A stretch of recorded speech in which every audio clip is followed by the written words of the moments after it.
Assalamualaikum warahmatullahi wabarakatuh. Berjumpa kembali dengan Bu Endang Widayasih yang pada konten kali ini membahas materi bahasa Indonesia kelas 12 yaitu artikel. Artikel itu pengertiannya adalah sebuah karya tulis yang berisi gagasan, opini, ide atau informasi yang dipublikasikan melalui beberapa media. Media di sini bisa majalah, koran, internet. Kemudian arti dari artikel opini itu sendiri adalah merupakan jenis tulisan yang berisi pendapat, gagasan, pikiran, atau kritik terhadap persoalan yang berkembang di masyarakat. Biasanya ditulis dengan bahasa ilmiah populer, dan ingat dalam pembuatannya artikel opini ini tetap harus didasarkan oleh beberapa data dan fakta yang mengacu pada referensi terpercaya. Artikel dibentuk oleh fakta dan opini. Fakta itu adalah kenyataan atau peristiwa yang benar-benar ada atau terjadi. Kemudian fakta ini dapat menjawab pertanyaan apa, di mana, siapa, kapan, atau berapa. Dan juga menyertakan bukti berupa data-data yang akurat. Ini saya beri contoh paragraf fakta. Direktorat Pemerintah mencabut aturan harga eceran tertinggi atau disingkat HET dan memberikan subsidi bagi minyak goreng curah. Kalimat yang pertama ini menjawab pertanyaan apa. Peristiwanya mengenai apa, yaitu pemerintah memberi subsidi bagi minyak goreng curah. Kemudian kalimat yang kedua, hal tersebut disampaikan oleh Menteri Koordinator Bidang Perekonomian Erlangga Hartarto. Kalimat yang kedua ini menjawab pertanyaan siapa. Siapa menanyakan, yang menyampaikan peristiwa tersebut siapa, yaitu Menteri Koordinator Bidang Perekonomian Erlangga Hartarto. Kemudian kalimat yang ketiga, HET minyak goreng ditetapkan antara Rp13.500 sampai dengan Rp14.000 per liter mengacu pada Peraturan Menteri Perdagangan Nomor 6 Tahun 2022. Kalimat ini menjawab pertanyaan berapa yang menanyakan berapa harga minyak goreng setelah mendapat subsidi dari pemerintah.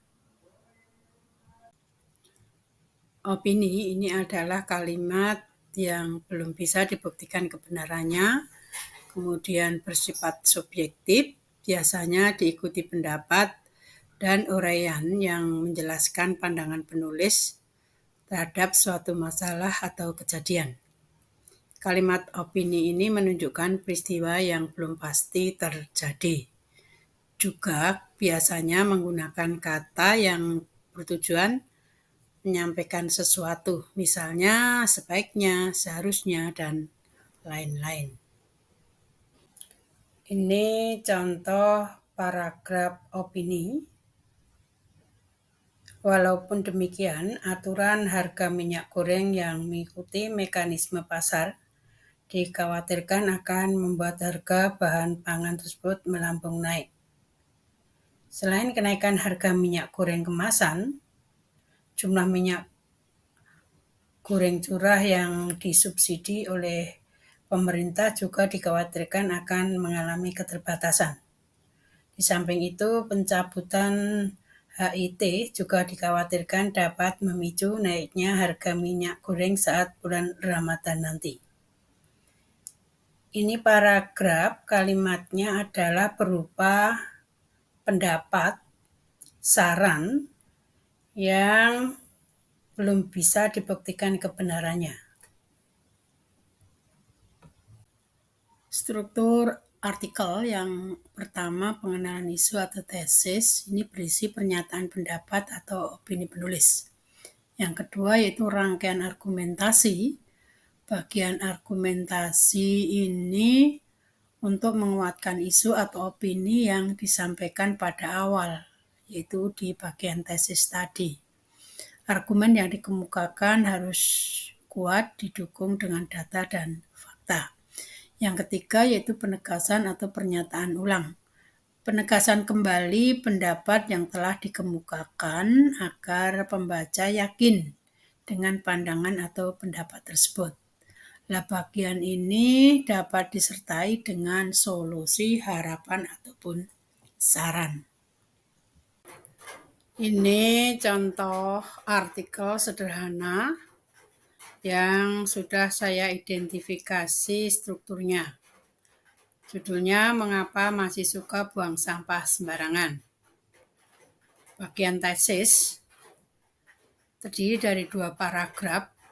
Di bagian tesis ini, isu atau pendapat yang dibahas yaitu tentang membuang sampah serta dampak buruknya untuk lingkungan dan kesehatan. Ini adalah bagian argumentasi yang bagian ini berupa alasan untuk menguatkan isu atau opini yang disampaikan pada awal, yaitu di bagian tesis. Ini adalah bagian penegasan ulang yang isinya berupa saran. Terima kasih atas perhatiannya. Ikuti konten saya berikutnya, masih membahas materi yang sama, yaitu artikel bagian kedua. Wassalamualaikum warahmatullahi wabarakatuh.